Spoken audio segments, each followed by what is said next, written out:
Welcome to our IELTS listening test practice. The test has 4 parts and 40 questions. First, take the test and write down your answers. Then, check the answers at the end of the test and see how many you got right. Are you ready? Let's begin. Part 1. You'll hear a conversation between David and Claudia about their holiday trip. First, you have some time to read questions 1 to 5.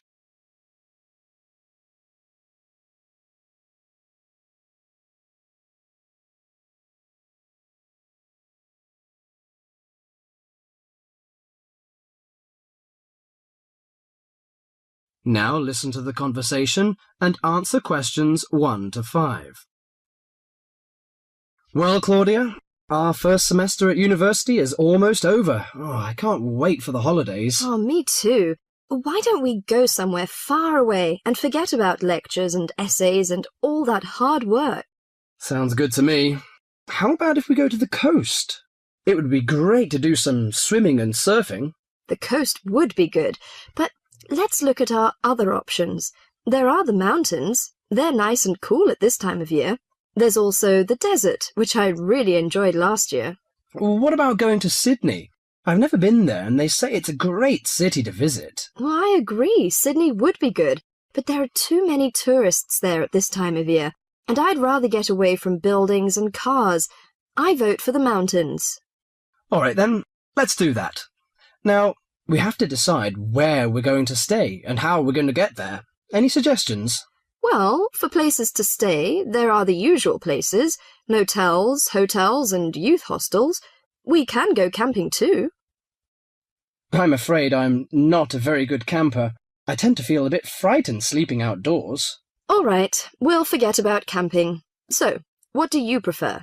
Well, since neither of us has a lot of money, I don't think a hotel or motel would be possible.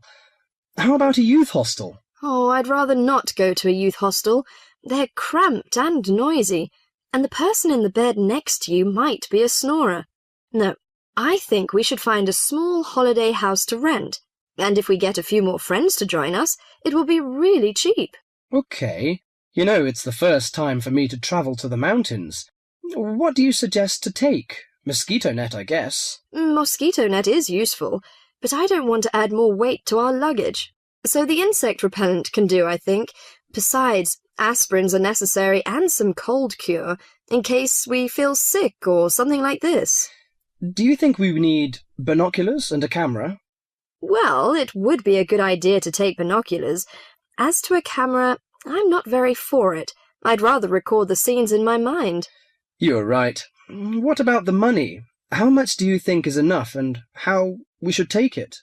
I've learned from a friend about the cost. He told me that they spent about $480 for 1 week's tour, so I think $500 would be enough. We may need over $300 for the house. Have you got any traveller's checks? No, I haven't, but I've got a credit card and a saving card. Then take the credit cards with us. It would be more convenient to pay the house fees with a credit card. Before the rest of the conversation, you have some time to read questions 6 to 10.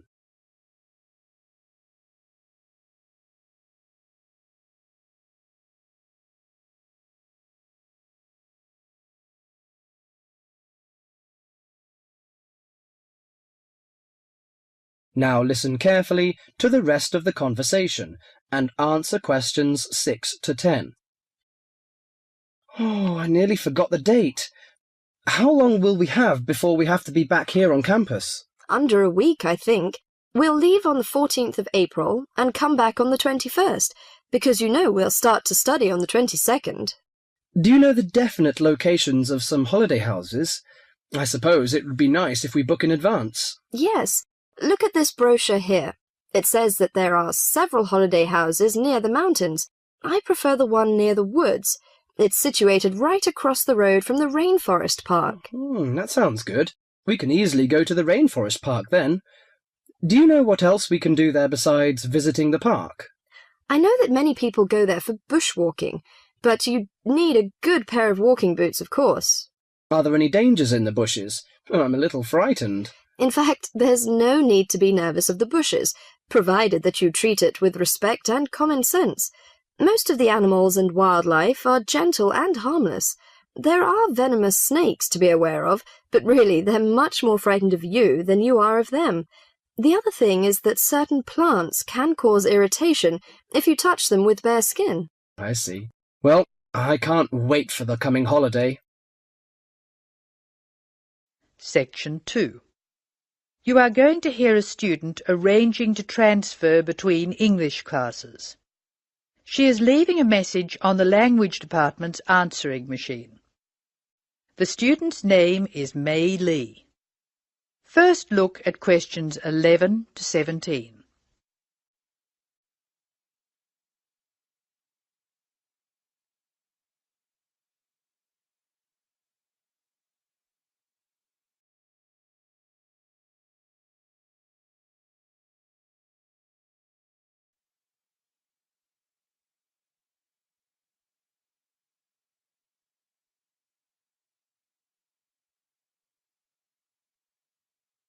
As you listen to the first part of the talk, answer questions 11 to 17.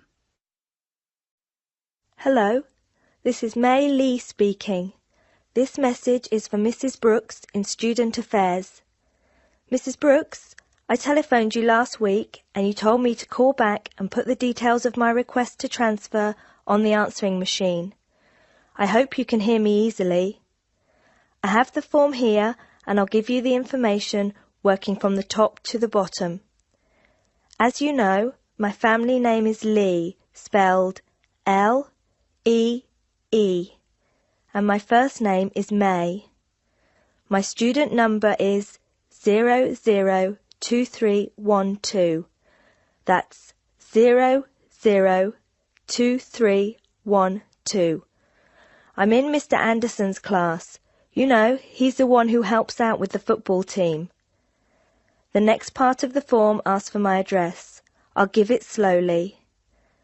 I live at Flat 5, 10 University Avenue. You probably know the building. It's just near the engineering school. The telephone number is 818-6074. And I share it with a lot of other people, so it's often engaged. I'll give it to you again. 818-6074. I think that's all I have to put on this part of the form. I know you were curious about my reason for requesting a transfer, so I'll explain that next. Before you hear the rest of the talk, you have some time to look at questions 18 to 20.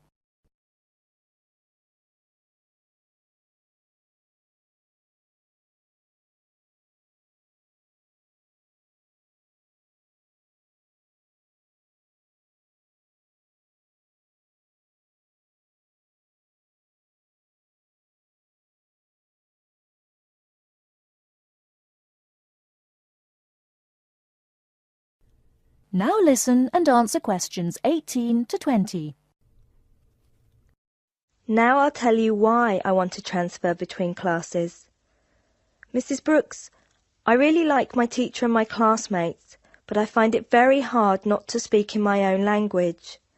I just begin to think in English when the class ends, and I'm surrounded by other people from my country, so it's natural that we all speak in our mother tongue.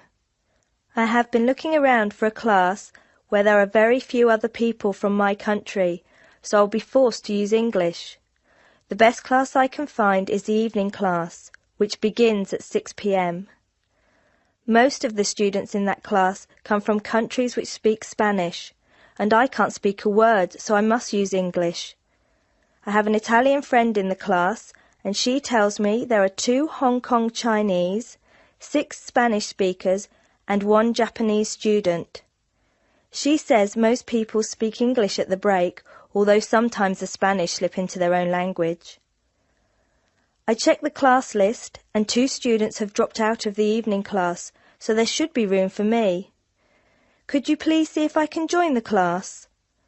I'm not sure what the class number is, but the evening class I want is in room 305 of the Trotter Building. The class I'm in now is next door to the Trotter Building in Prince Tower, so it's very easy for me to find my way to the new class. I'm not going home until late today, so could you please leave a message for me at my friend Margaret's house? Her number is 812-7543, and she has an answering machine. I do hope you can transfer me, Mrs. Brooks. If there is any more information you need, please call me. Thank you very much. Section 3. You will hear a female and a male student talking about the mock exams that they have just taken. First, you have some time to look at questions 21 to 25.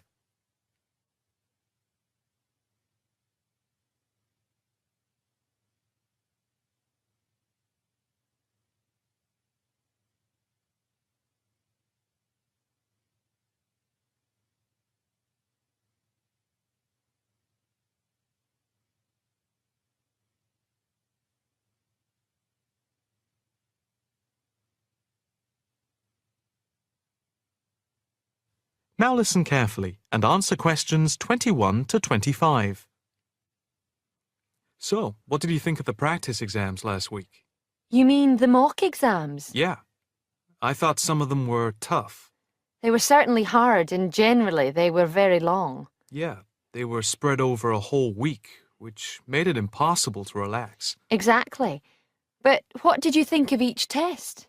Of the 7 exams we did, the least enjoyable for me were the 2 3-hour essay papers. Why didn't you like the essay papers? I'm not particularly good at writing things down like that in a short space of time. And I don't think it's a good way of testing our theoretical knowledge of medicine. I'm the opposite, I'm afraid. I'm much better in the written essay exams than the other types of tests. But what about the 2 multiple-choice exam papers in basic science and anatomy? They weren't too bad. If you didn't know the answer, all you had to do was guess. That's okay, but I never feel comfortable with guessing. And you know that there is research that shows that women are disadvantaged when doing multiple-choice questions compared to men. You've mentioned this before, but I'm not sure I believe it. It's true. Multiple-choice questions benefit men more than women. They are a male construct. If you say so. It's not if I say so. Anyway, you have to be careful with multiple-choice questions because of the negative marking.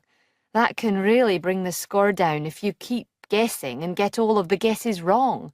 It's double negative. Yeah, that is a danger. What about the role play? Did you like that? Yeah, with the actors and actresses as simulated patients. Yeah, I thought that was by far the best part of the exam. Why was that?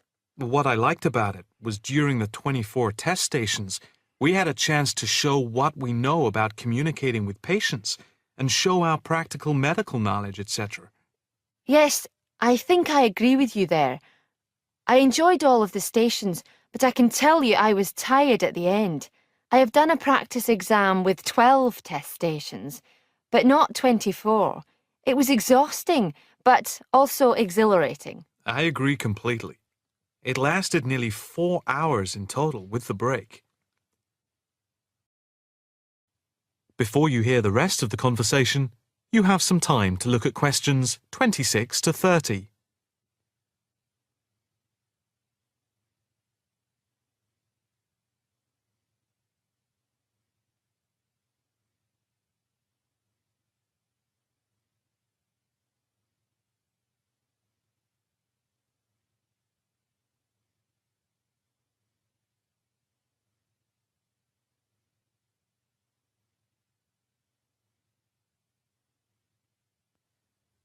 Now listen carefully and answer questions 26 to 30. What did you think of the other 2 exams? The 2 problem-solving tests?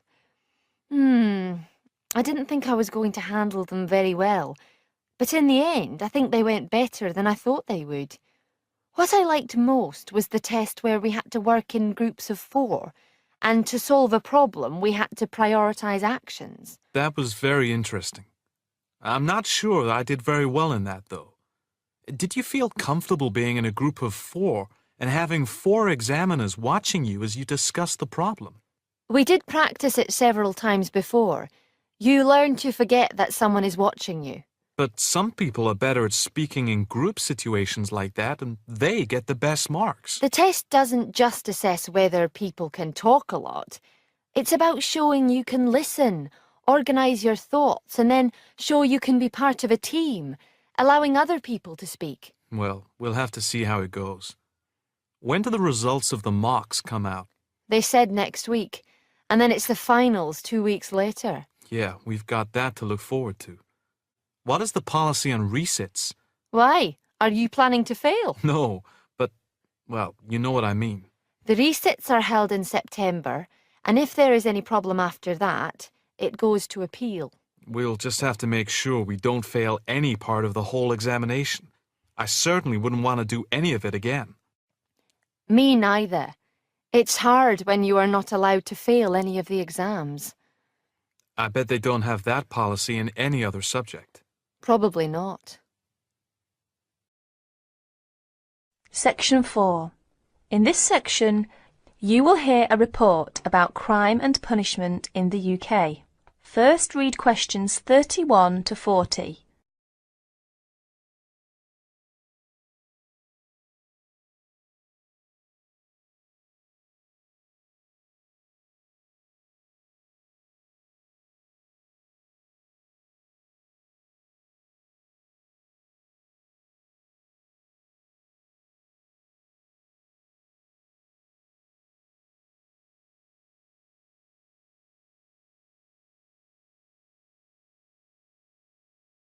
Listen to the report and answer questions 31 to 40.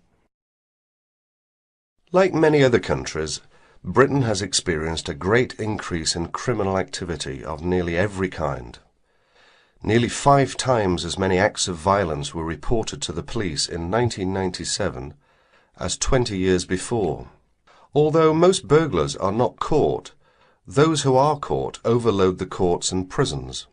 Although the courts try, in theory at least, to use probation, community service, and other devices to avoid sentencing people to prison.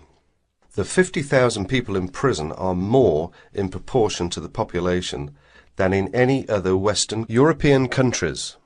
Vast sums are being spent on building new prisons, but the prisons are still overcrowded, and the humiliation suffered by their inmates makes rehabilitation difficult. Many prisoners are released early on parole. The prisons in England are run by the Home Office, though each prison has a local board of visitors who make reports about conditions and also deal with serious bad behaviour. Normally, prisoners are released after serving 2/3 or less of the time for which they were sentenced. But an offence in prison may be punished by the loss of some days of remission. There are several kinds of prisons, including open ones, and some prisoners go out to work in groups outside. Prisoners who want to study for examinations are helped to do so, and there are training courses in prisons. But in practice, some spend little time outside their cells. Most crime is committed by young males, and is opportunist and is not planned by hardened professional criminals, although these do exist in most common people's view. Crime tends to be concentrated in large cities and urban areas. About 94% of offences recorded by the police in England and Wales are directed against property, but only 5% involve violence. Rising affluence has provided more opportunities for casual property crime. In 1977, for example, car crime was only 1/10 of total crime, but this has risen to about 28%. The demand for and supply of illegal drugs had been an increasing factor in the incidence of crime in recent years. Regular crime surveys are undertaken in England and Wales, Scotland and in Northern Ireland. In 1999, a survey in England and Wales asked respondents for information about how crime had affected them in 1998. It estimated a total of 15 million crimes in 1998, the majority of which were against property. Violent crime accounted for only 5% of the total, while 36% involved vehicles, 9% were burglaries, and 30% other forms of theft. These surveys, the fifth of which is in progress, indicate that many crimes go unrecorded by the police, mainly because not all victims report them.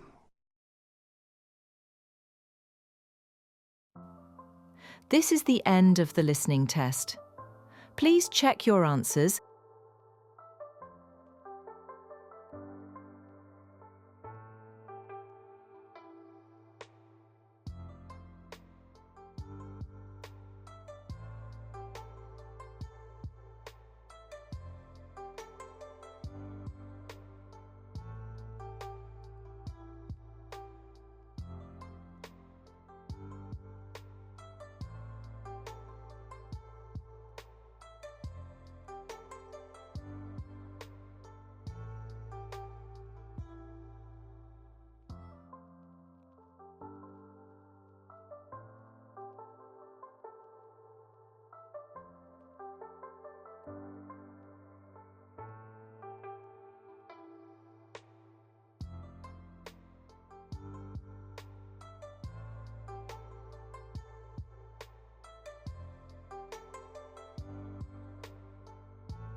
This is the end of this listening test practice. If this video helped you, please like and subscribe to be informed when our next video is out. See you next time!